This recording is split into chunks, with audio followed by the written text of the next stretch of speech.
charge a small processing fee not to exceed 25 cents per tag. And KLA has no position on this, and that was the same position that we had last year when the bill was being worked. Yeah, and so the no position, as Dean mentioned, essentially we had feedback from members that mentioned that it really didn't matter when the fees were assessed, as long as it was on an annual basis. We're going to pause here a little bit. Are there any hands raised? I'm getting the no signal. So we'll progress to the next bill summary. The next bill is House Bill 2025. KLA testified as neutral on this particular piece of legislation on February 4th. Essentially, what the bill would do would prohibit wildlife parks, tourism, law enforcement officers, or a county weed supervisor from conducting surveillance on private property unless authorized by a warrant, the Constitution of the United States, or a judicially recognized exception to the search warrant requirement. It appears to me to be an attempt to cut off the open fields doctrine. Although we'll mention, I think in our opinion, it's probably inartfully drafted, as the open fields doctrine is actually a judicially recognized exception to the Fourth Amendment. The bill also, as we mentioned, would prohibit any Kansas law enforcement agency from entering into an agreement with an owner or operator of a utility pole to install a tracking device. The reason we testified neutral is essentially we have, as noted on the screen, strong policies in favor of noxious weed law enforcement. In addition, there are some issues, whereas noxious weed is mostly a civil issue, whereas some of the surveillance from wildlife and parks would be criminal in nature.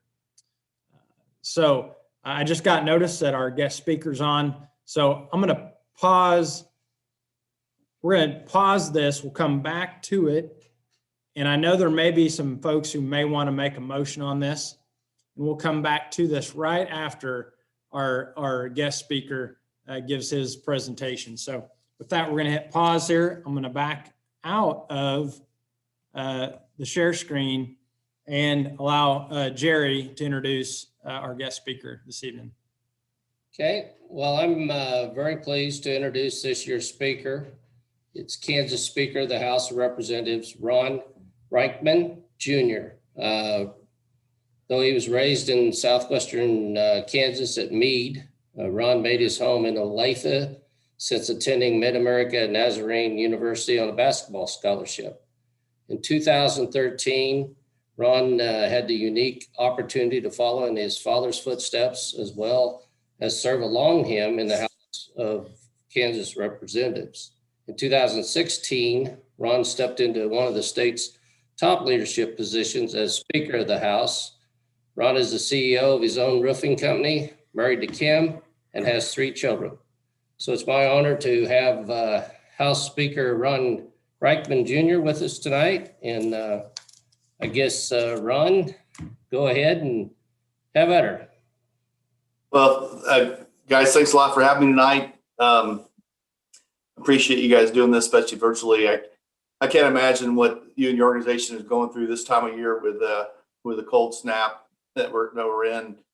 Everything you guys go through to keep meat in our freezer, keeping everything alive and keeping, water and feed and everything being birthed right now. I can't imagine. Some of us just complain that we have to turn our thermostat down to 65 or 67 degrees, or excuse me, 75 or 65. We feel like we're burdened by that, and we know you guys are doing Lord's work to make sure things are going well. But appreciate you having me on. Lots going on this year. We are doing the best to make sure we can stay in Topeka, and that with the virus and everything that's going on, we've had security threats, we had bomb threats, we've had the virus, we had power outages, we've had the cold snap, but yet we're still able to continue, and we're trying to do the best we can for the folks of Kansas. And we know that you guys want us there to make sure we can provide the continual checks and balances, and that the local communities can have a say in how we respond. we know we have some legislation that needs to be passed. We know the bill we just passed with we call it the banker's bill that put about $60 million of liquid cash into the system and provided some more tax benefits for those taking loans. Was a big deal. And so we know it's important for us to remain in Topeka, and we're doing what we can to be there. And so again, we're glad to be part of this. We can't think of a better time than now to be in Topeka. A lot of us wonder why we serve the times we do, and God has a reason for everything we do, and I think the timing for those of us that are legislators right now is his, and we're there to again provide the checks and balances, make sure the free market works. We know that Kansans know how to recover much more than the state or the federal government can tell you, and so that's what we're there for, and we feel a calling to do that. A lot of you guys, I think I talked to you last year before about the importance of the value of them both amendment. A couple of years ago, our Supreme Court decided that you had the right to an abortion inside the word liberty. We didn't believe that's true. We thought, Kansas is a pro-life state, and through the elections and through the beginning of this year, we were able to pass both the House and the Senate to give that decision back to the voters if Kansas is going to be a pro-life state or not. So we can't be more excited about that. We did that early. I don't think we kind of wonder why we're sent to do what we're to do, and I think that was definitely a reason a lot of us came to Topeka. I kind of thought for myself I was much more involved with budget issues, and I was worried about tax policy and worried about how much money we're spending, and that's obviously still very important. But very rarely do you have an opportunity to participate in something like the Value Them Both Amendment, where you have an opportunity to save 15 lives a day. And it just makes all the rest of it worthwhile and kind of makes you realize why we're doing what we do. Not the only thing we're doing this year, but one of the most important things we're doing. Again, we're working on different tax policy, property tax transparency, so your taxes don't go up automatically. We're obviously working on decoupling from our federal, we can participate in the federal tax cuts that happened a couple of years ago. And a lot of our jobs is stopping bad policy. And so we got a lot of that going on too. But hey, I'm glad to be with you guys tonight. I'm sure you might have some questions, and I'd love to hear what's on your mind. I'd like to kick it back to you, Aaron, and see what you guys see what's going on.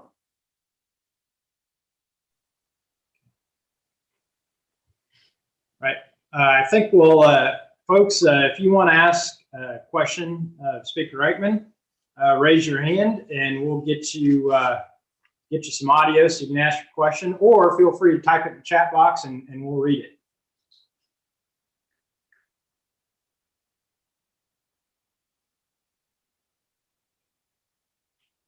While we're waiting for some of those chat questions, Jared, do you have a question you wanted to ask?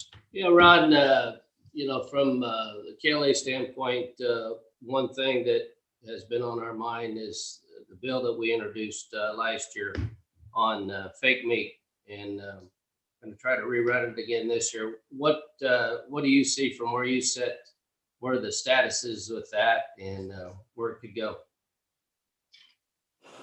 Well, I think you guys made a lot of strides last year, and it probably would have passed if wasn't for COVID. And so I think you guys are in the right direction.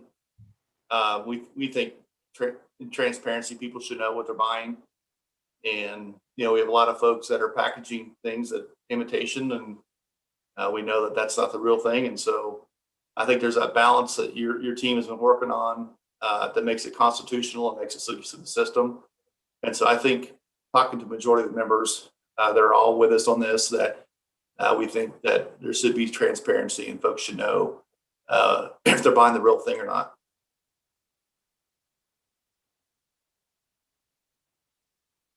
Good. Any other questions?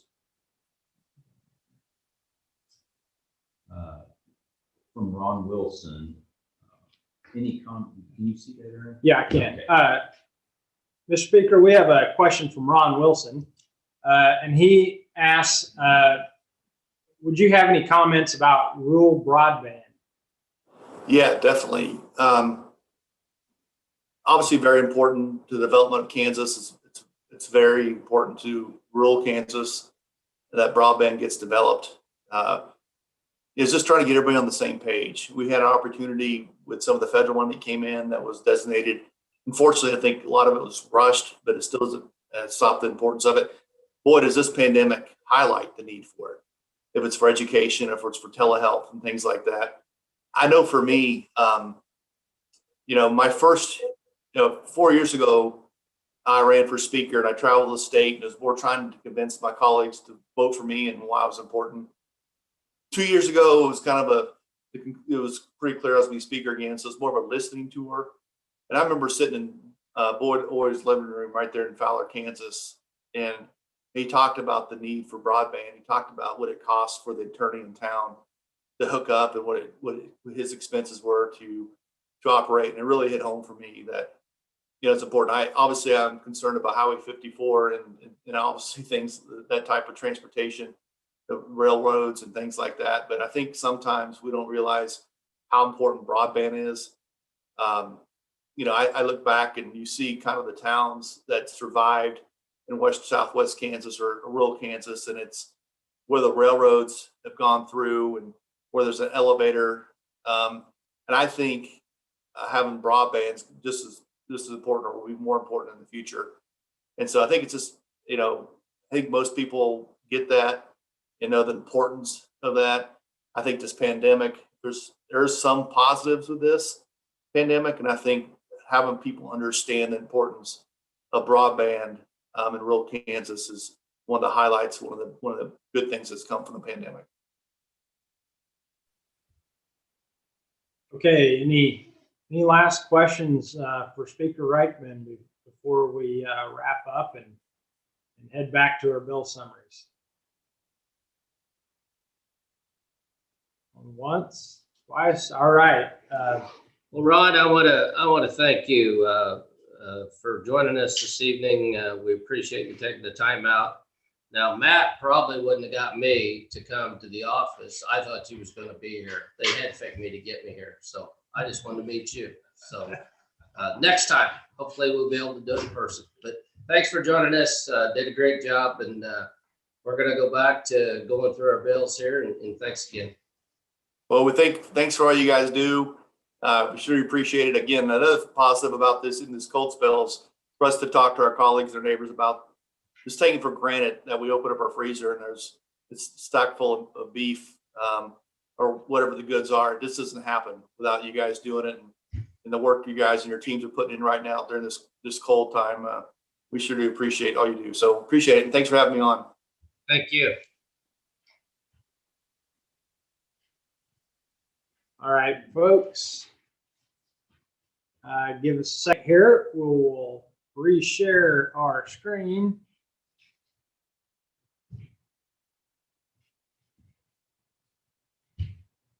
Okay.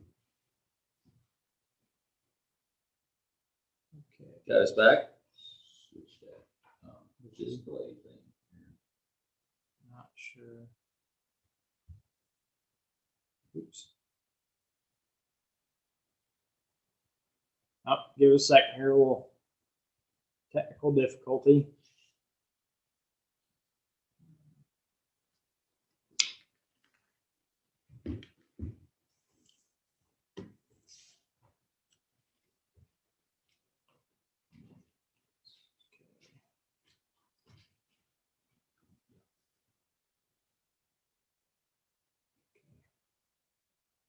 Showing up right there.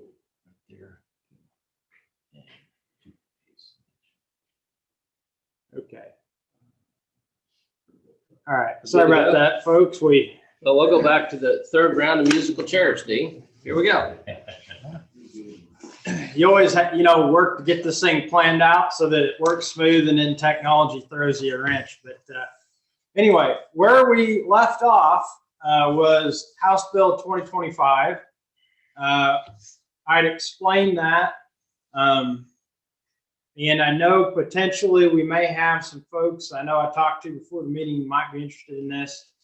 Does anyone have any input. Again, our position right now is neutral on this bill. Have any input or want to make a motion from the floor in regard to this bill? And while we're waiting here, just remind everybody, if we move through the bills fast enough, at the end, we're going to pause and you can bring up any bill at that time. But I just now notice that Wes Trawl, you raised your hand. We're going to get you authorized here to speak. Okay, Wes, go ahead. You've got the floor.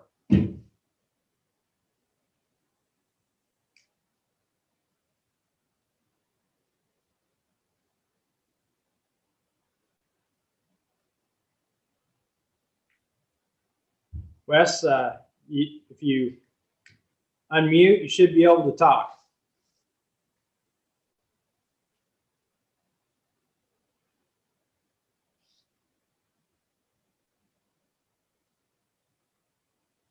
The other thing, Wes, you might try, we're not getting any audio, is you might try typing if you have a motion in the chat box.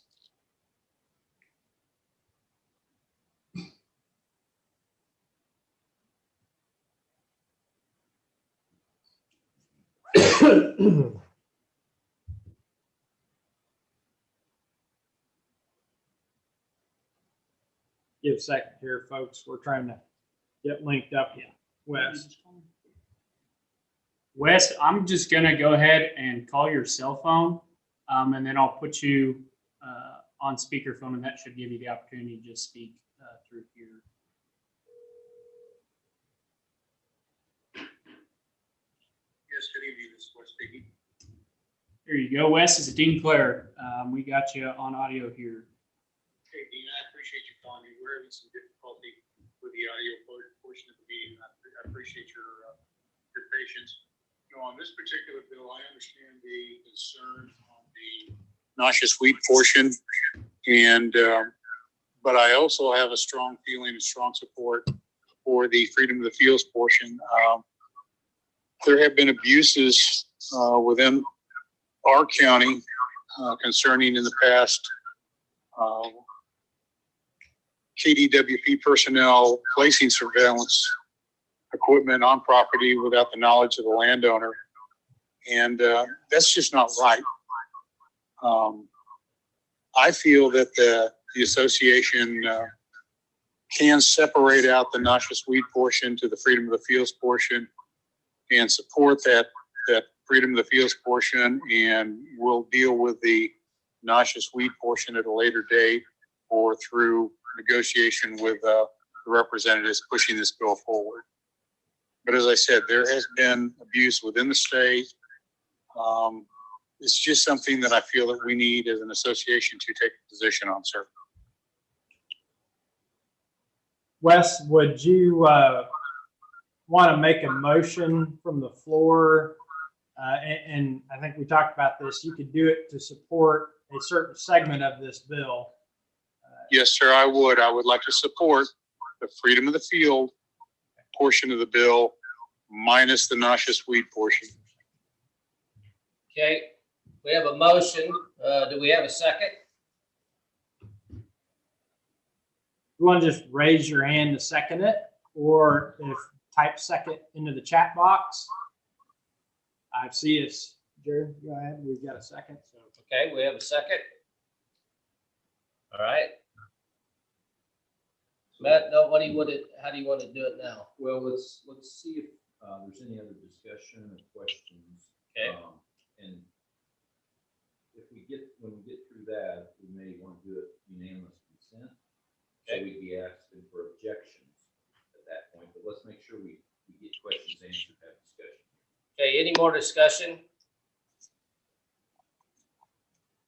Either raise your hand or put something in the chat box.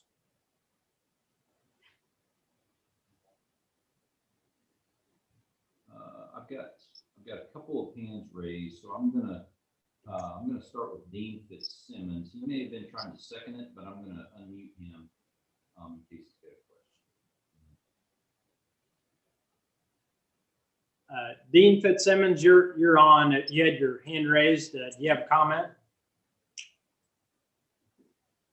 If you unmute, Dean, you should be able to speak. Okay, I was just seconding it. Okay, thanks, Dean.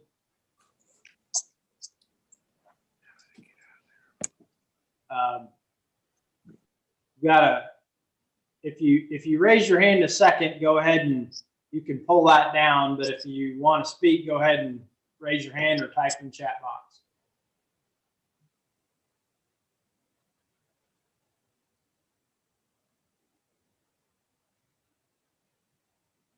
Does Wes want to speak?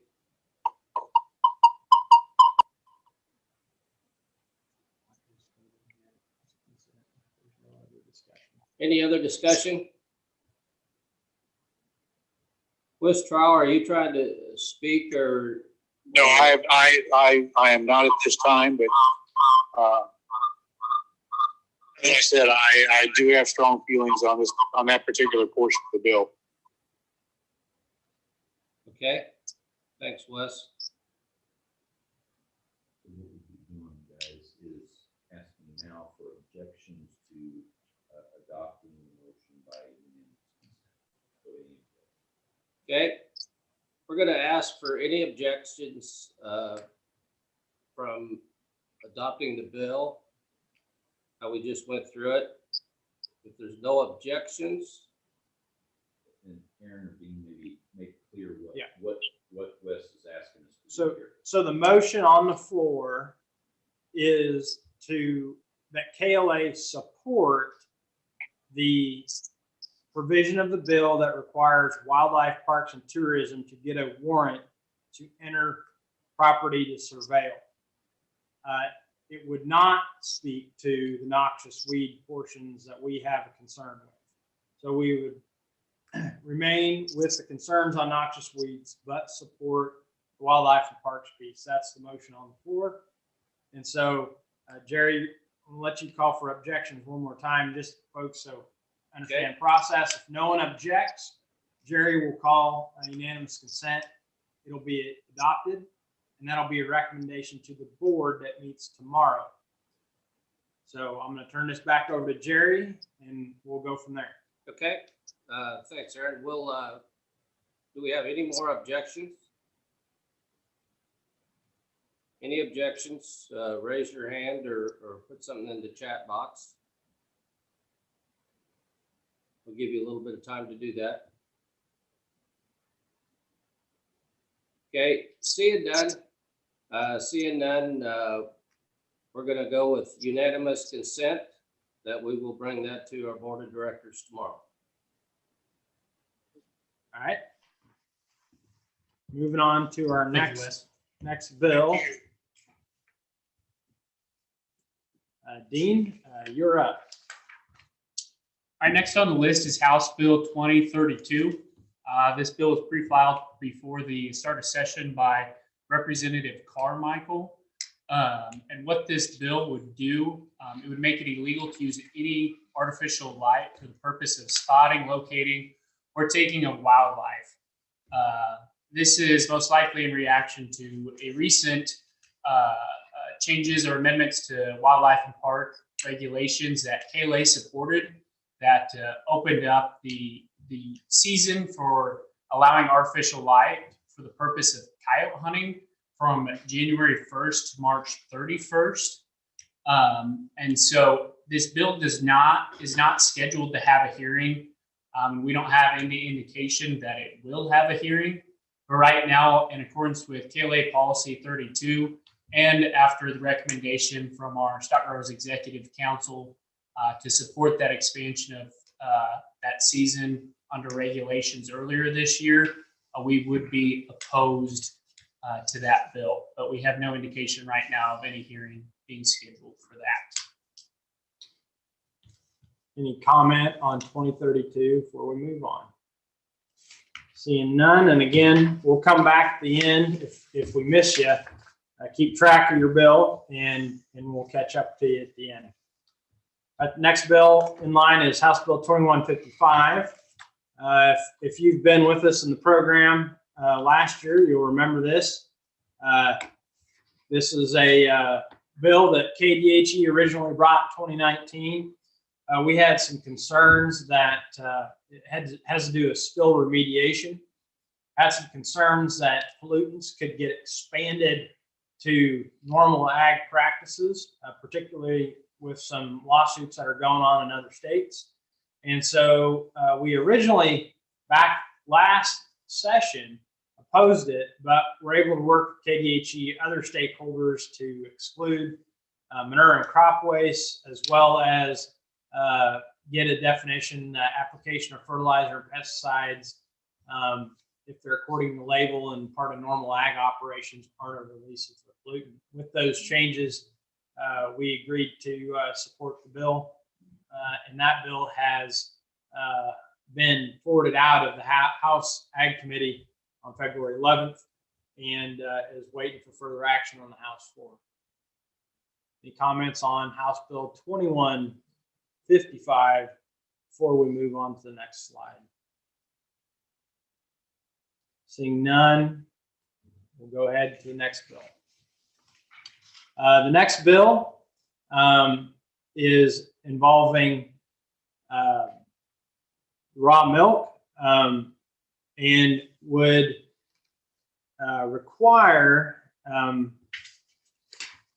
any person who is selling raw milk, and again, raw milk cannot be sold at retail, it has to be on-farm direct to consumers, to require them to place a label on a container saying in a clearly visible spot, in clearly visible font, this product contains raw milk that is not pasteurized. The bill is requested by the Kansas Department of Ag. And again, it's in response to a recent court case from a couple years ago that struck down the prohibition of advertising raw milk sales on farm. The hearing's not been scheduled. I would say it is unlikely that this bill will get a hearing this session. So it's possible it could come up though. You'll note that at the current time, should it come up, our position would be to oppose it based on KLA Policy 20. One of the things in negotiating this bill, KDA asked us what we'd like to see in the disclaimer. We suggested, as was discussed last session, that we include that the phrase may contain organisms that cause foodborne illness, similar to what would be on ground beef. The department chose not to add that into the bill. And as you may know, KLA Policy 20 requests raw milk meet grade A or grade AA inspection standards. Those not being in the bill, we would oppose it to try and get some positive changes made to the bill. Any comment? I've got one comment in the chat. I think that's on the last bill. There's a question on the last bill from Drew Brown. Drew, we'll come back to you at the end. Make sure you raise your hand and we'll get you taken care of. Sorry we missed that. Any question on House Bill 2156 in regard to raw milk labeling?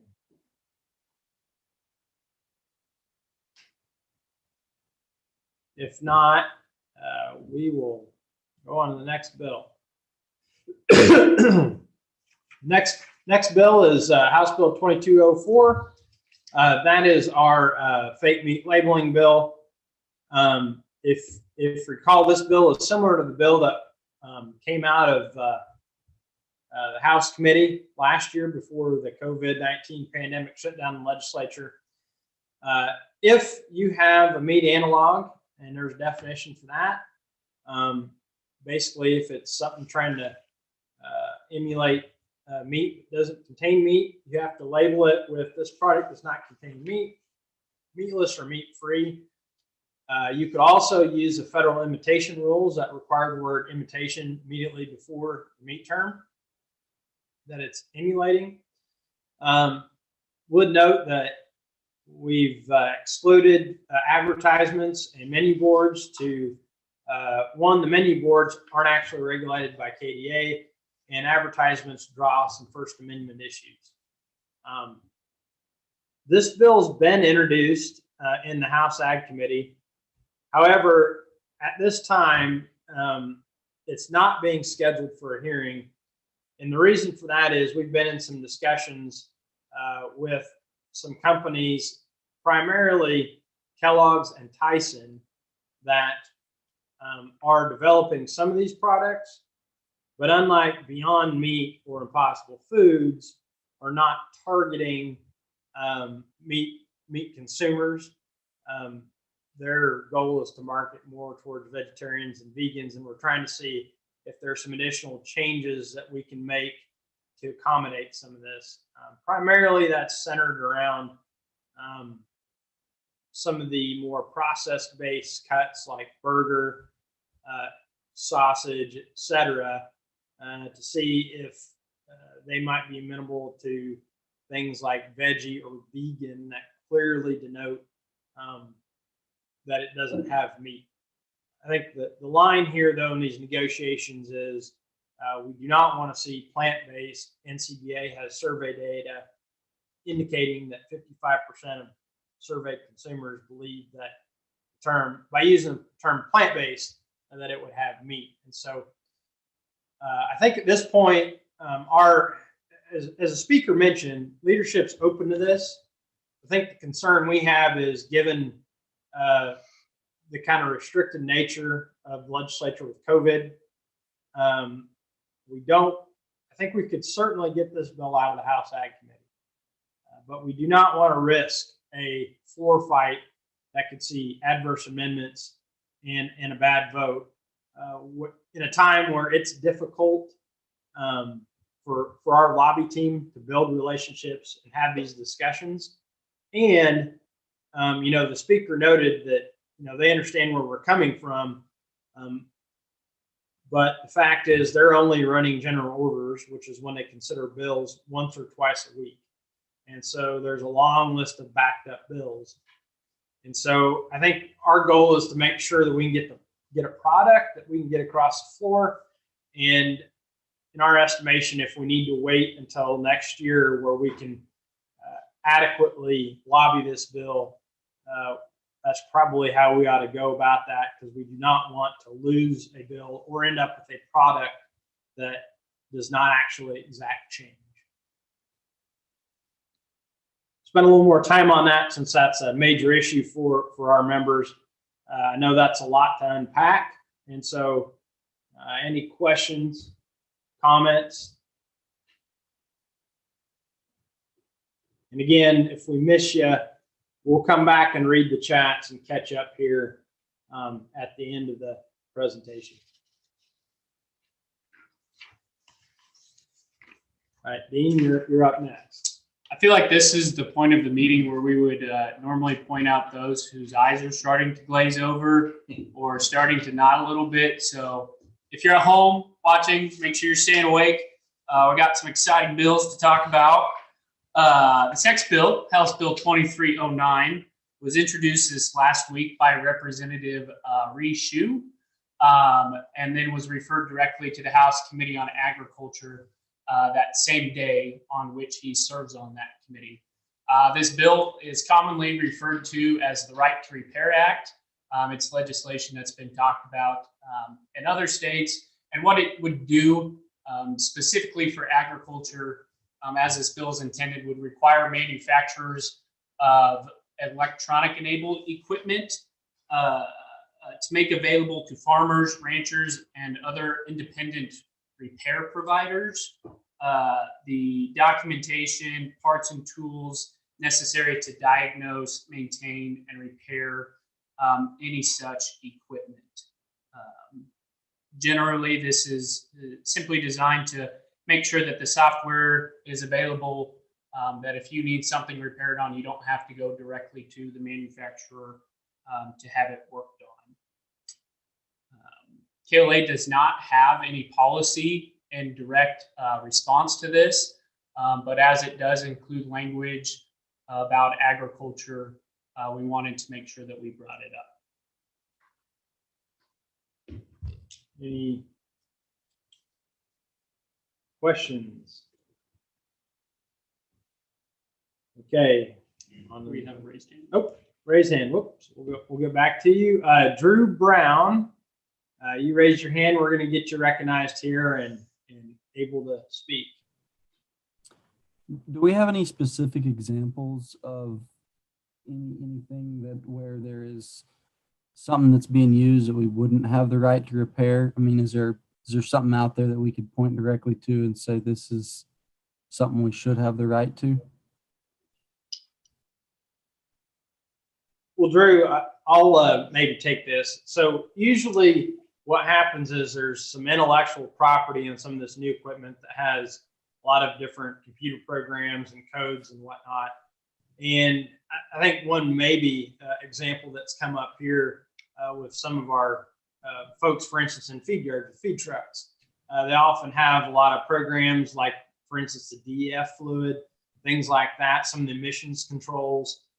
That malfunctions, and a lot of folks would like to, just go into the aftermarket, pull that off, and just be able to reprogram the truck to run. Now, technically, that could be a violation of your purchase agreement and get you in trouble. I know that goes on a lot, and so essentially, what this bill would do is say, hey, if you want to, once it's off warranty, if you want to, do your own work and pull that DEF system off that feed truck and just get her running right, you'd have that right, and equipment dealers wouldn't have any ability to step in and stop you. I think that's a good example in our industry where that applies.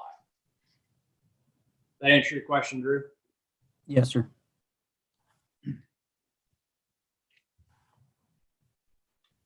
Any other questions on 2309? If not, we'll advance here. Dean?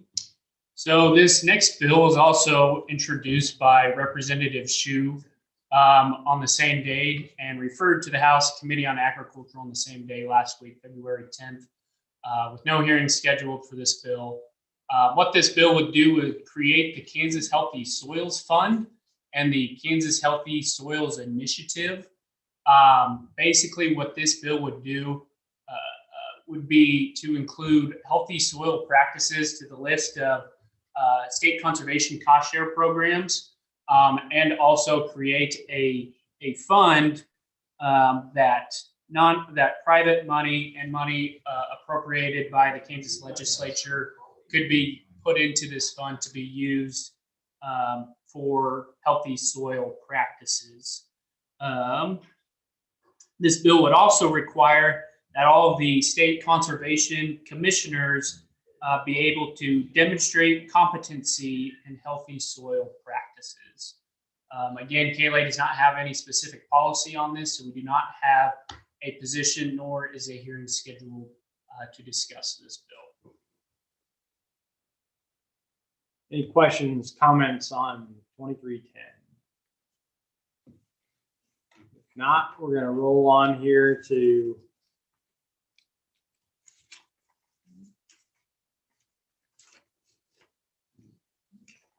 my computers. There we go. All right, Dean, let's have this one. All right, the next bill is House Bill 2331. A lot of you may recognize this bill. Similar legislation was worked in the 2017 and 2018 sessions, and it would allow the limited transfer of landowner or tenant deer hunting permit to be transferred to non-resident deer hunters. Specifically, this would require Wildlife and Parks to establish a procedure for transferring regular landowner or tenant hunt-owned land permits to residents or non-residents. The person who receives the transfer tag would be restricted to hunting on the land designated by that landowner or tenant that he or she purchased the permit from. The transfer would not be allowed to occur in any management districts where the non-resident permits haven't been filled. And a resident who's purchased a deer hunting permit or a non-resident who's successfully drawn a permit and the tag would not be eligible for this. Other key provisions is that it would allow a charge or transfer fee not to exceed the cost of the general resident license fee for either sex or whitetail permits. KLA has specific policy on this bill, policy number 41, that instructs us to support this, and we will be doing so.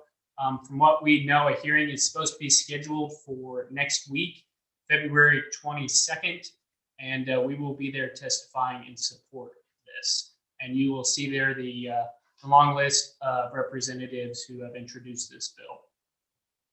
Right. And I'll note there, on this particular bill, we're watching the ag budget hearing today, where Wildlife and Parks was in to talk about their budget, and this question came up. And for sure, the department does not like this bill. So if you're a KLA member interested in this policy, I'd encourage you. It's really easy now to remotely testify, and we're happy to facilitate that. With that, any comments on 2331? And I'll note that the bills that we went through were ag and natural resources bills.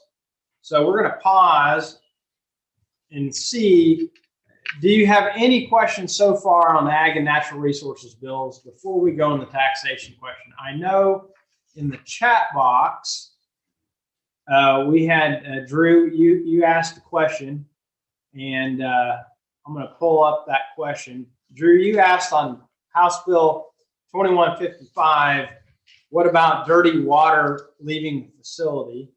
And so I'm going to back up to that bill. Again, 2155 had to do with the spill cleanup program. Drew, I'm going to assume that your question here in the chat box is about a discharge that comes from a permitted facility. And so if also included in the exemptions from a release are any discharges from a permitted entity that are allowed under the permit. So if you have a NPDES permit for your feed yard, you get in one of those 25-year, 24-hour rainfall events, your permit's in good standing, that discharge would not be subject to the spill remediation program and subject to mandatory reporting of the spill. Although you'll probably note that your NPDES permit requires you to call in any discharge, whether it's permitted or not. So hopefully, Drew, that answers your question.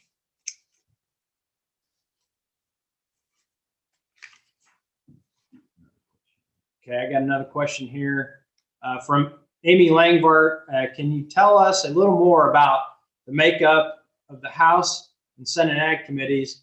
What district does Reshoe represent, noting that they have introduced a couple bills themselves? Amy, I'll start, and then I'll let Dean talk about the bills that Representative Shue introduced. But essentially, I'd say this. In terms of the Republican side in Kansas, we tend to have a pretty deep bench on the Republican side. A lot of they have super majorities, and so most of the folks on the Ag Committee on the Republican side are from ag rural districts. And so it's going to be generally a pretty friendly environment there. On the Democrat side, they have very small minorities. And so a lot of the Democrats on these committees, not a lot of them, all of them are going to be from urban areas. I believe it was last election cycle, we actually lost some of our last rural Democrats in those elections. And so most of the Democrats on committees you're going to be from Kansas City, Topeka, Wichita, Lawrence, and not be in those rural areas. But I'll let Dean talk a little bit about Representative Shue and maybe where some of these bills have come from. Yeah, I think something else that's important to note on the Democrats that make up those committees, we have a pretty good relationship with all of the senators and representatives that are on the minority party on those committees. And even though some of them represent urban areas, specifically those that represent Lawrence that serve on the committees, their districts, for the most part, do go out into some rural areas. And so they do have a few rural constituents. The Representative Shue, however, would be from Johnson County area. He would be representing a very urban district, but he has requested the last couple of years to serve on the Agricultural Committee. He has a lot of drive to improve as far as any environmental aspects that we can, and thinks that being on the Agriculture Committee would help him to do that. This would be the same representative who last year introduced a bill to create a carbon credit, but wasn't aware of any of the logistics or quantitative data that would be available to do such a thing. And so he just has a genuine interest in using his position to help improve environmental issues through agriculture. And so we worked directly with him on a lot of issues in the past, and that would be where these two bills specifically that he introduced came from. And I'd say, you know, our general challenge with a lot of these urban folks, whether they're Republican or Democrat, is, you know, they've been a couple generations removed from the farm ranch operations. So a lot of what we do, when we actually get to talk to them in person, which is not as often as we'd like this year, is just kind of give them some basics. So That should be second yeah. term. So then this is third session. So, all right. Any other questions before we move on to taxation? Not seeing any. We'll proceed. So Senate Bill 13 is the first bill up. You know, if you were listening to Speaker Eichmann, you probably noticed that he mentioned a property tax bill, and this would be that bill. Excuse me. Last year, this bill actually passed the House and Senate, but was vetoed by the governor. And essentially what it would do is it would force all local taxing entities to develop a revenue neutral property tax rate. And basically that's the amount of revenue that you raised last year. And then when you set your budgets, the local government cannot raise their property tax rates higher than the revenue neutral rate. If they want to or need to, what they would have to do is mail notice, actual notice to each taxpayer in that local unit of government, notice of a specific budget committee to raise the rate higher than the revenue neutral rate. Notice would also have to be put in the newspaper. There is an exemption for school districts and taxing subdivisions that received $100,000 or less in property tax revenue. And here's the other thing in particular that probably puts us in a neutral spot here is it would repeal the current property tax lid. You know, that's something where, you know, one of the complaints with the lid from some lawmakers is that, well, because the lid allows for inflation, you're locking in a almost automatic price of inflation tax increase every year.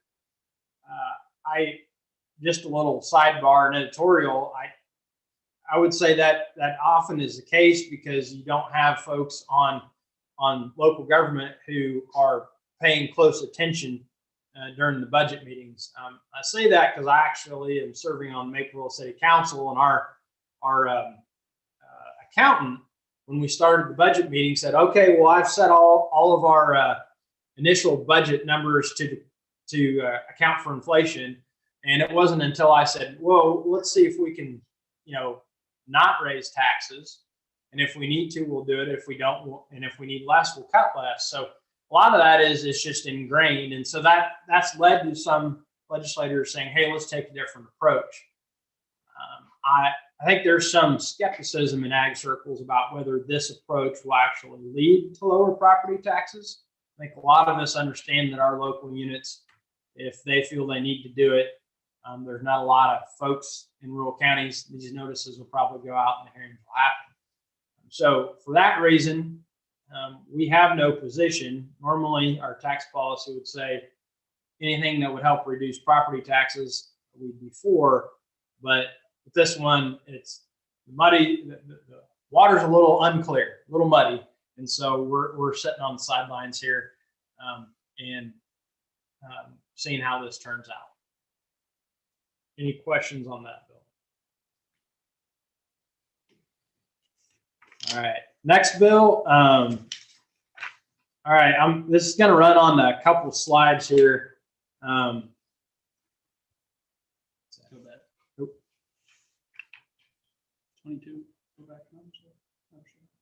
Okay, sorry. All right, Senate Bill 22. So there's going to be a lot to unpack here, guys, in this bill. This is the major income tax bill that's run through the legislature. And again, this is another bill that, at least the base bill, was something that Governor Kelly vetoed last session. Republicans were just 2 votes short of overriding the veto on. Same with the property tax bill before. With the change in election, it's likely that Republicans could, if this thing gets through the process, override that veto. But as you'll see as I go through this, there's a lot to unpack here. So as this bill came out of committee, it was set to do a couple things. Going back to the 2017 Tax Cuts and Jobs Act, you'll recall the federal government made some changes to our income tax system. And some of those caused some issues at state government with how state laws are linked up to the federal laws. And so one of the things that this bill would do for global intangible low tax income, or GILTI, it'd create a new tax rate when these intangible property items are in low tax jurisdictions. So let's say you're, I don't know what the tax rate is in the Cayman Islands, but let's say it's less than 13.125%. If you've got these assets parked in the Cayman Islands, then the federal government has said, we're going to tax this because we think you're hiding these things, and we want you to bring these assets back to the United States. However, let's say that your assets, these intangible assets, are, I don't know, maybe parked in Germany, and there's more than a 13.125% tax rate. The federal government says, well, it's clear these are probably here for a reason, because of the higher tax rate, so we're not going to assess a federal income tax on you. That creates some issues at the state level because these assets are in a foreign country. So normally when we look at income taxes, we look at, well, what amount of the income is earned in the state? Well, because these assets are in foreign countries, that's hard to distinguish here of, what percentage should Kansas be receiving on this? And so what 22 would do is simply just exempt these global intangible assets from state income tax, which currently income tax would apply to. The next thing that this does has some effect for a few of you feeders and dairy operations out there. So if you recall, TCJA took away the interest deduction for ag operations with over 25 million in gross receipts. So for a high receipt business like feed yards, dairies, and it doesn't take a very big feed yard to trigger this, by the way, you might lose that deduction. So Kansas then would decouple from the feds and say, hey, even if you couldn't take that deduction at the federal level, Kansas will allow you feed yard dairy to do that. So that's one small positive item here. The other thing, these get some of the bullets that it would do would be reinstate corporate income tax exemption for capital contributions, reinstate certain deductions for business meal expenses, allow expensing deductions for certain tangible property. This is important because the Tax Cut and Jobs Act, that expensing provision starts to phase out here pretty soon.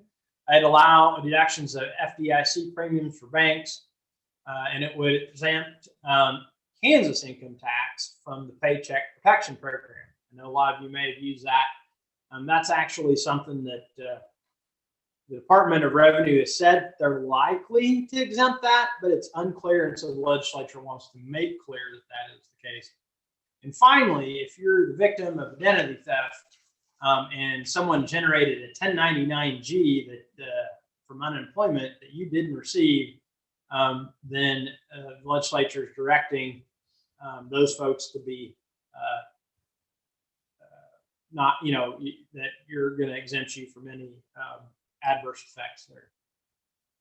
Now, this is where it gets interesting. So all those things that I just discussed had a fiscal note for fiscal year 22 of $175 million in decreased receipts, and then the $121 million and $126 million for the next 2 fiscal years. So a modest reduction in revenue compared to a $7.5 billion state general fund expenses. However, on the Senate floor, some interesting amendments were brought up. One was from the Democrat Party, Democrat Minority Leader, to increase the standard deduction to 12.5%. And I have there the increase that would be for single filers and married filing jointly filers. And then the big one was from Senator Pyle to exempt all retirement benefits, whether it's Social Security, non-qualified and qualified retirement plans. Well, when the standard deduction increases and the exemption of retirement benefits was factored in, it was a decrease in revenues of $634 million in fiscal year 22. And that is the fiscal year that runs from July 1 of this year until June 30th of next. That's a huge impact. And I know we participate on Fridays with a group at the Kansas Chamber of Commerce. KLA is a member of that group. I know these amendments that were added on the floor caused significant consternation for business groups that wanted to see those previous tax provisions to the Tax Cuts and Jobs Act enacted. These new amendments make it more difficult because, quite frankly, with decrease in revenues from COVID, as I'll get to in a minute on the budget, it just can't happen. There's just not the budget for it. So likely what you're going to see here, and I didn't detail all the bills, but if we go back to this other slide, all the things in the bullets, all the things in the first two paragraphs are separate bills in the House. And so it's likely now, because tax bills are exempt, to shift to a strategy of taking things one at a time out of the House, try and get to a conference package where this huge fiscal note can be brought down and managed with the budget we have. Any comment on that big tax bill that we just talked about?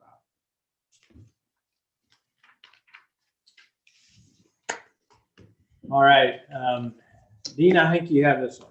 Yeah, we got House Bill 2197 and Senate Bill 23. So these are identical bills, which is why we're covering them at the same time.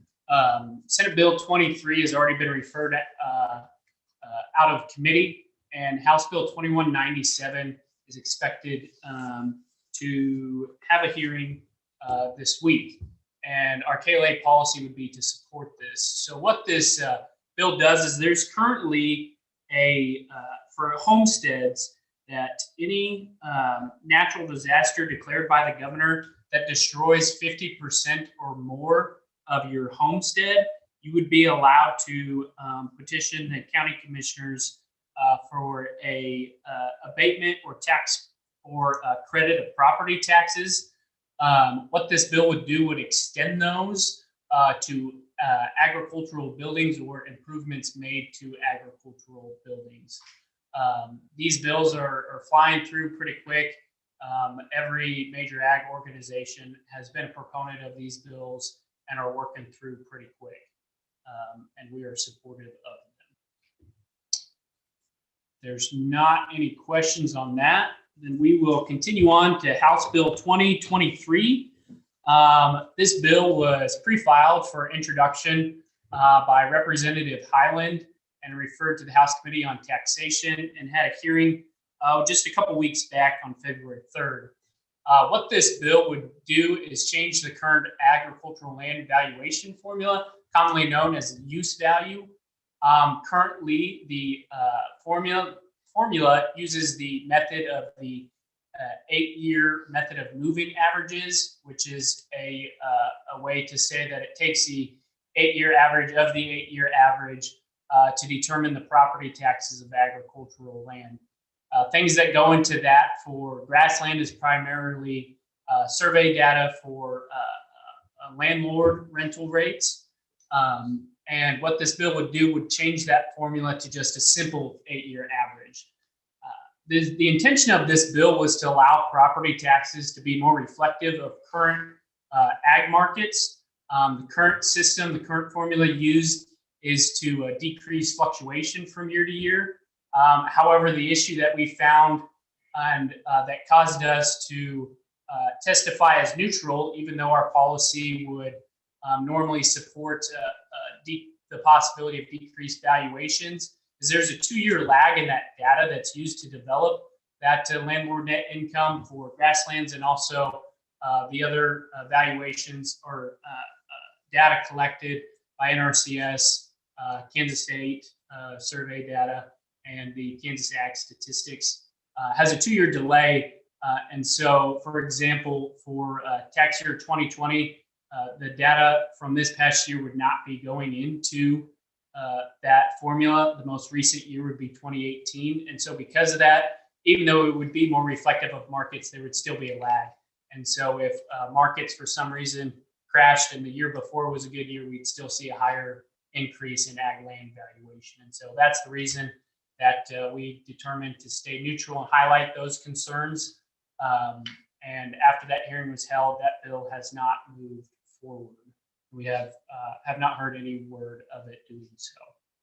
Yeah, so just to clarify one thing there, Dean. So our policy, if you guys will notice, is we oppose efforts to modify the use value appraisal methodology that would be detrimental to agriculture.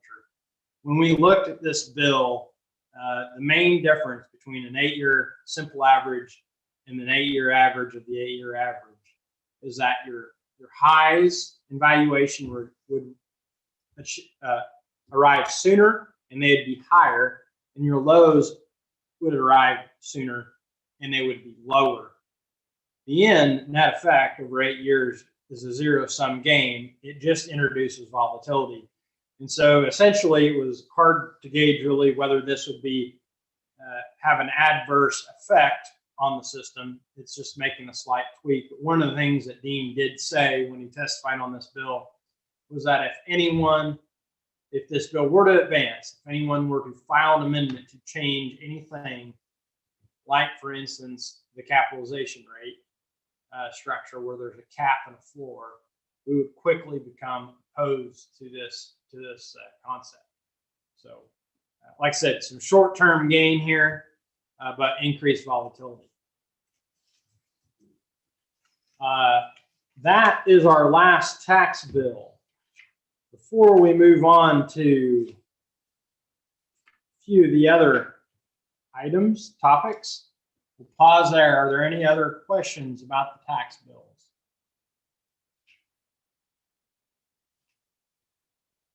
Not seeing any. Financial institutions. For those of you who are with us during the annual meeting this year, you know we had a robust debate about our tax policy, about fairness in tax policy that relates to ag lenders. And so as a result, we adopted some changes in policy to reflect our support for Senate Bill 15. This bill would essentially allow banks to deduct the interest received from qualified ag real estate and some single-family residents in rural areas and from their taxable income. And it starts with the year 2023. It would also create the Kansas Economic Recovery Loan Deposit Program, which is similar to some programs in other states, and allow banks and Farm Credit to access low interest loans to farmers and ranchers. And essentially the funds they'd be accessing is with the state treasurer's office. They're known as the Pooled Money Investment Board. And that interest rate would be 2% below market. And so it would be a little bit of a bump here if we get some difficult times in the rural economy. Finally, the bill would also expand membership eligibility for Kansas credit unions, something that a compromise that I think has helped that bill pass. The bill has passed the Senate.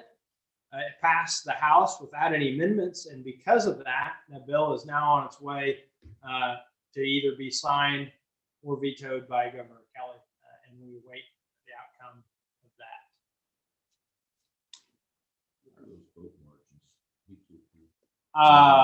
Yes, the vote margin, I'm not sure off the top of my head, but those vote margins would be if they hold veto proof. Would note Governor Kelly vetoed this last session, although it was, I think, attached to a few other bills. Although from what I've heard seems like there may be some signals that she may sign this when this go around. Yeah, because there were every Democrat or a majority of Democrats had also voted in favor of the bill. All right, transportation. All right, we start off with Senate Bill 89. What this bill would do would exempt trucks and trailers hauling silage or other unbundled forage commodities traveling from place of production to market or place of storage from secure load laws. Currently, the crime to do this is a Class C misdemeanor. So if you're traveling down the highway or the road with an uncovered silage truck, you could be issued a Class C misdemeanor. This bill was introduced last year with the intention of moving that from a Class C misdemeanor to a traffic infraction for every secure load law. And KLA staff had worked to ensure that we just simply exempted those unbundled forage commodities from secure load laws all in general. That way it is completely legal to travel without that secure tarp over the top of your silage truck. This bill was referred to the Senate Committee on Agriculture there last January, received a hearing last week, and our KLA policy number 14 was what issued us to support this. All right, no question or comment on Senate Bill 89. We will move on to the next bill. If you'll notice on your screen, we actually have a bill that doesn't have a bill number. That's actually because in the course of this session, we had a call from a member who had just got done with a case with the Kansas Corporation Commission. In that case, the KCC commissioners decided that a dairy heifer development facility or even custom feed yards where the cattle aren't owned but are being raised and developed under contract could not qualify for the definition of farm truck because the commodities had to be owned. Now, I'll tell you that legal staff here at the office, we reviewed those statutes and find no reason for that to be the case. We don't believe that the KCC made this determination in conformance with the law. However, it's been made. And so to try and remedy that, we're working on a bill draft to fix some of these definitions to make sure feed yard, dairy heifer development facilities are included. The reason we don't have a bill number is that issue did not come in before the deadline to request non-exempt bill drafts. Transportation is a non-exempt committee. And so what we're likely doing, we have permission from the chairman to work on the bill draft. We'll get that together, but we won't be able to introduce it till next session. The only exception would be if you could refer it to an exempt committee. That's unlikely, especially given that we're still dealing with COVID-19. And so also, this would give us some time to review this at the convention this next year as well. Any questions about the unnamed Senate bill? All right, seeing none, we're going to proceed into budget.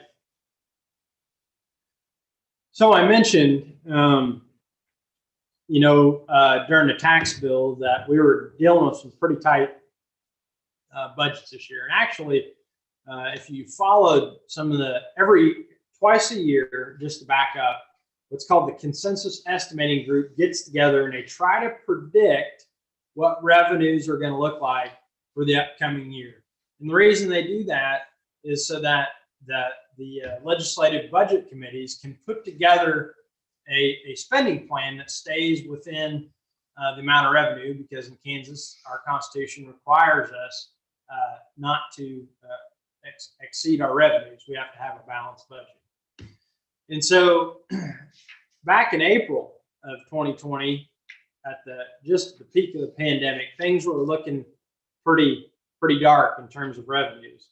However, as those lockdowns were lifted, economic activity picked up quickly, particularly in a state like Kansas, where we have our rural economy.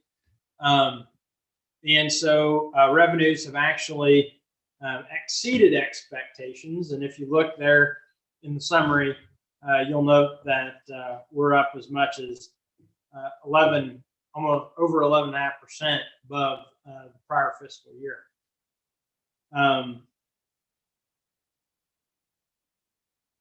As we, I think, work through this, one of the things that they're going to be grappling with is that what that allowed us to do, that increase in revenue, is for the fiscal year, current fiscal year that ends June 30th, we're going to finish with a positive ending balance. However, the budgets for the next fiscal year, which starts July 1st, are being developed. And if the budgets stay the way they are now without change, and that's what they assume when they do these budget runs, back in November, they were estimating that we're going to be $152 million short. Now, obviously, if you look at the paragraph above, since then, revenues have increased. And if we stay on this pace, they should barely cover it. However, I'm going to click through to the governor's budget.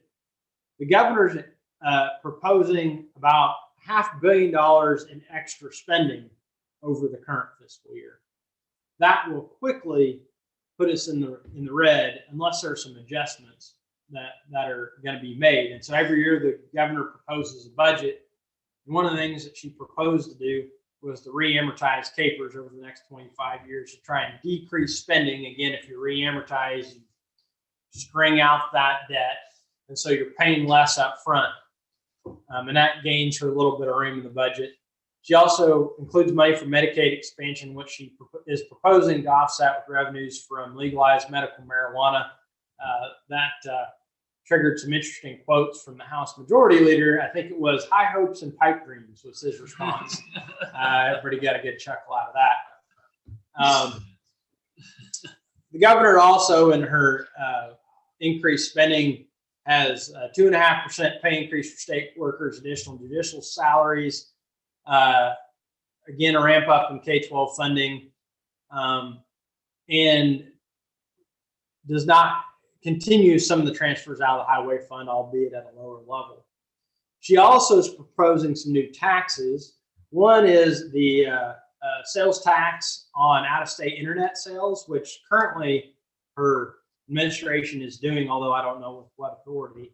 And the other thing is she's proposing a sales tax on digital goods. It's become known as the taxing baby Yoda proposal, if you will, because it's things like Netflix and Amazon Prime, and I don't know, being the digital generation, am I missing anything here? I don't know. Video games, digital books. I'm the last generation X here, so I might be missing something. You better move on. Yeah, all right. The other thing, though, to note, to compensate for some of these increases in spending, the governor is proposing a 10% cut to most, although not all, most agencies that use state general funds, including the Department of Ag. So Department of Ag would be receiving this 10% cut, although 5% of it they're planning to fill with shrinkage, which is basically when positions come opening from retirements, folks leaving for other jobs, they just don't fill. Again, the way that works is the legislature takes the governor's budget. They begin making changes to make their own legislative budget, which I am sure will look very different from what the governor proposed. Any question about the budget before we move on to our last item of miscellaneous bills? Seeing none. Senate Bill 52. You may recognize this from past legislative meetings. The Sedgwick County Board of Commissioners is requesting the ability only in Sedgwick County, which has an urban county designation. There's only 3 counties with that: Wyandotte, Johnson, Sedgwick. And they would like to order the removal and abatement of any nuisances in the unincorporated area of the county. Currently, counties can only fine for things that they find to be nuisances, unlike cities who have constitutional home rule and can actually go in and abate those nuisances. One of the things in past years that we worked on was to exempt agriculture, especially in this instance where we may be dealing with a very urban commission. And so we got into this bill to exempt land, structures, machinery, equipment used for ag activities, and grain and feed got in grain elevators. This bill was worked by the local Senate, local government committee, and passed out favorable. We're neutral on this bill so long as that exemption stays in there. Any questions? If not, Dean. All right, Senate Bill 145. This bill would authorize Wildlife and Parks the approval to purchase 494 acres in Kingman County. This property would be purchased at market value from Ducks Unlimited and would be adjacent to the Brian Walker Wildlife Area. This bill was also introduced last year before COVID-19 shut down progress on it, and it had made it through the House before being introduced to the Senate. And so they're starting back from scratch, and that is referred to Senate Committee on Ways and Means. And that was done last week on February 5th, and a hearing has not been scheduled yet. KLA doesn't have any policy on public land ownership, so we do not have a position at this point. Yeah, if you folks were with us at the 2019 Natural Resources Committee, Secretary Lovelace came in and talked to the committee about this, and so this is a product of that discussion.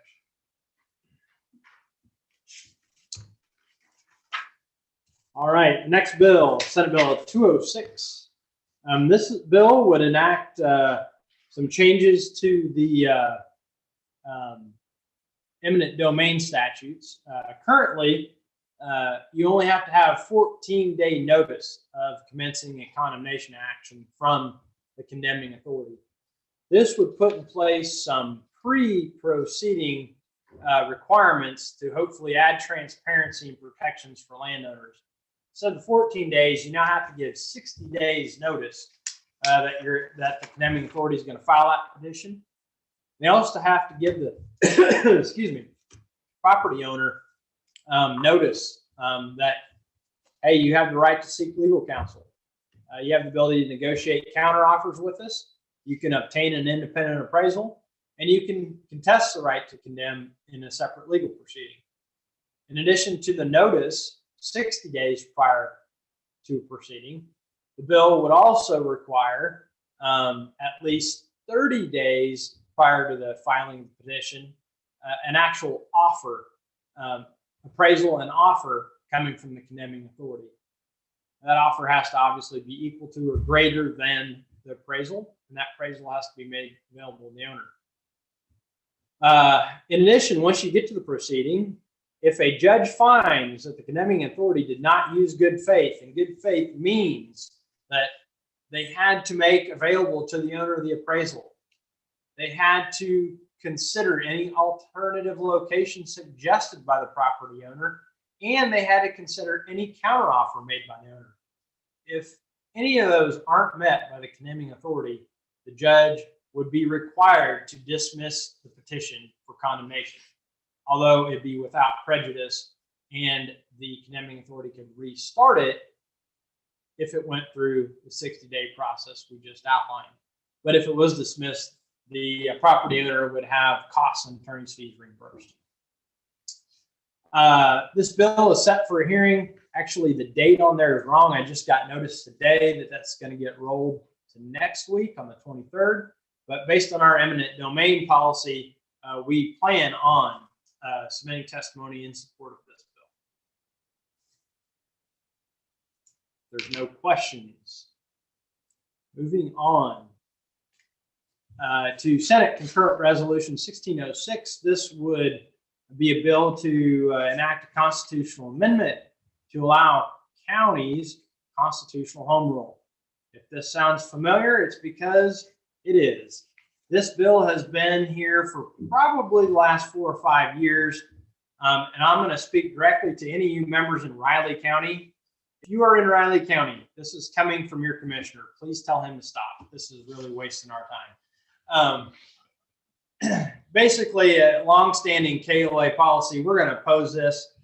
This would allow counties through the charter, or, if they get constitutional home rule, they could charter out of laws of state that are uniform statewide application, like our statewide CAFO laws, like our prohibition on ag zoning, could really disrupt some of the ag activities, especially in urban counties. So we plan on opposing this. And again, we have a hearing. The hearing on this one is scheduled for the 23rd. And again, if you're in Riley County, please talk to your commissioner. We don't like wasting our time on things, and that is a big time suck for us. Let's see. Next bill is 2196. This bill is in response to the numerous instances of unemployment fraud. If you're, I don't know, among probably a majority of the Kansans at this point, I know a number of us here at the KLA office have been subject to this. I think probably about 2/3 of our staff have had these notices. We've had them here to deal with. I know a lot of you, I've talked to a lot of you, you've had this to deal with. And so this bill is in response to this from similar bills in the Senate. Essentially, there's a lot of things it would do, but I have 4 big highlights here. 1, employers would not be charged for benefits paid during March to December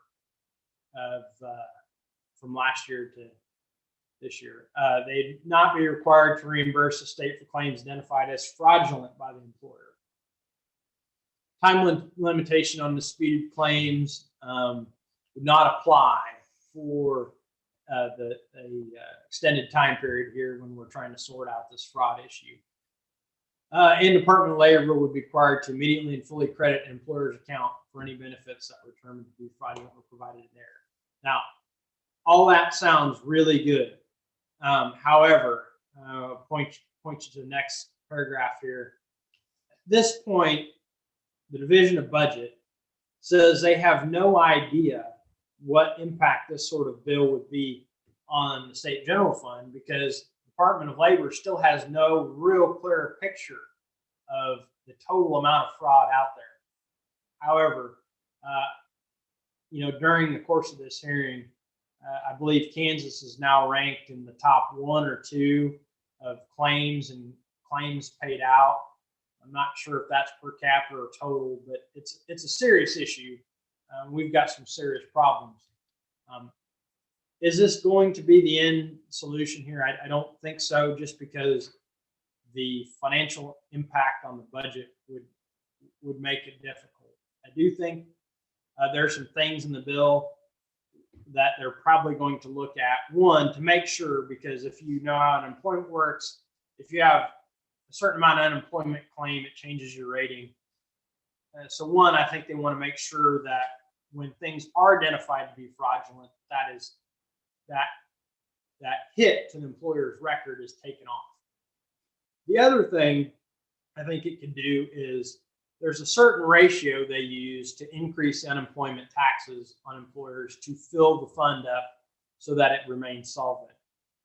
I think there will be some adjustments so that they have enough money there so that it doesn't run out, but refill it slower than normal, just because if you leave the ratio as it is, it would be an astronomical unemployment tax rate.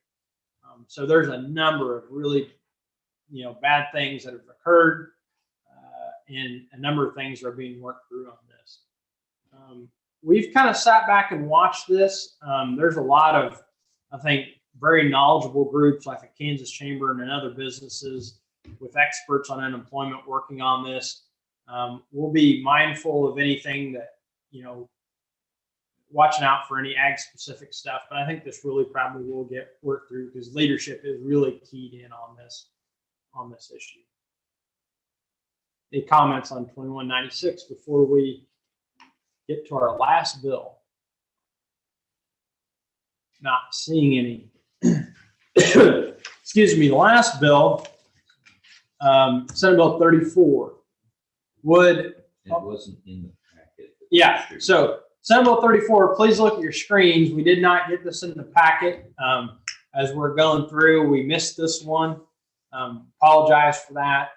But Senate Bill 34 would take every single rule and regulation that's currently been adopted by state agencies and in existence before July 1st of this year, and would sunset them all at the same time in 5 years. So July 1st, 2026, every single regulation known to man in the state of Kansas would go away. The other thing it'd do is, if new regulations are adopted, it would essentially say they would sunset 5 years from being adopted. Now, as you can imagine, at first blush, you're like, wow, that's great. We can get rid of some regulations. But when you start digging into the details, I think the devil really is in the details.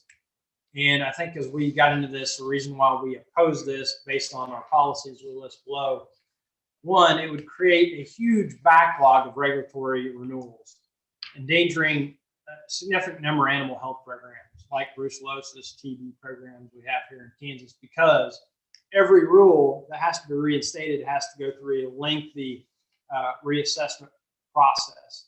And there's a significant risk with that many rules that many would not get reenacted, leaving, some holes here in animal health programs. The other thing would be that if you have an unfriendly administration that maybe likes more burdensome regulations, you would give them a more clear path to repropose those bad regulations in place of the current ones. And finally, a lot of regulations we have on the books are crucial to our state delegated authority, in particular under things like the Clean Water Act. That's the case where we have federal laws, but Kansas Department of Health and Environment is allowed to enforce those laws on CAFOs instead of EPA directly, because we have these regulations in place. If we sunset those, we're opening the door potentially for EPA to step in and directly regulate feed yards instead of KDHE, state staff, and we have a better relationship. So we, in our testimony, submitted some suggestions to maybe improve this act if they were to move it forward, meaning you might want to stagger out the regulations so they're not all coming at once. You might want to exempt some of these things that have delegated authority from state agencies. I see we have a chat. I'm done with that explanation. So tell Brent to come back and make sure we cover this bill, but we can certainly. Yeah. So the question's on another bill, and Brant will get to you in a second. Before we do that, are there any other questions on Senate Bill 34 before we get to questions on all passed bills? Not seeing any comments on 34. So now is the time, folks. If we went too fast, if you have a question on something we missed, go ahead, type it in the chat box or raise your hand, we'll get to you. So the first question we have in that regard is from Brent Skinner. Brent asks, does House Bill 2025, and let's get back to that here. I want to get it on the screen. Should be on your screen. Does House Bill 2025 specify limitations on Kansas Department of Wildlife, Parks and Tourism law enforcement officers and county weed supervisors only? Or does this bill limit all law enforcement officers from utilize open field doctrine during investigations? So good question, Brant. The bill is, except for, you'll notice the tracking devices on utility poles, the bill would be confined to only Department of Wildlife and Parks and weed supervisors. And so, Sheriff's Department, KBI, any other law enforcement would be able to still utilize that open fields doctrine. And just real quick for folks, the open fields doctrine is a Supreme Court case that said the Fourth Amendment that prevents illegal searches and seizures by the government. Fourth Amendment only protects your home and the immediate area surrounding your home, called the curtilage, which would be your privacy fences, garages. And that the Fourth Amendment doesn't extend to your entire quarter section of ground. And so essentially law enforcement can simply come onto your land, place cameras, do investigations, as long as they're not intruding on your home and the immediate area around the home. So what the bill would do would eliminate or attempt to eliminate the open fields doctrine as it applies to wildlife and parks and weed supervisors. Hopefully, Brent, that good. All right. Any other questions on any of the bills that we had?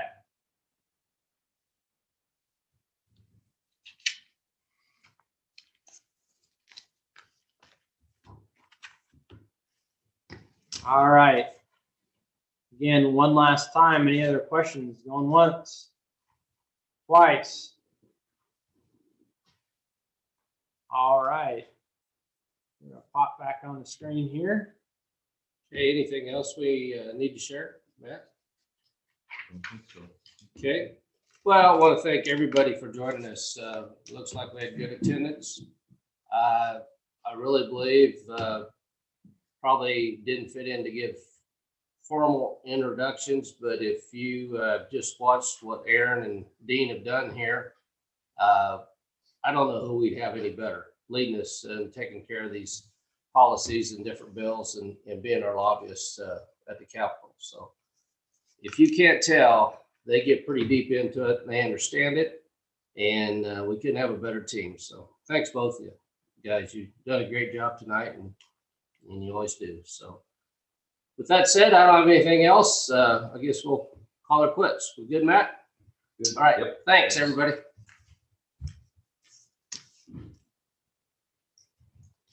Good job, boys.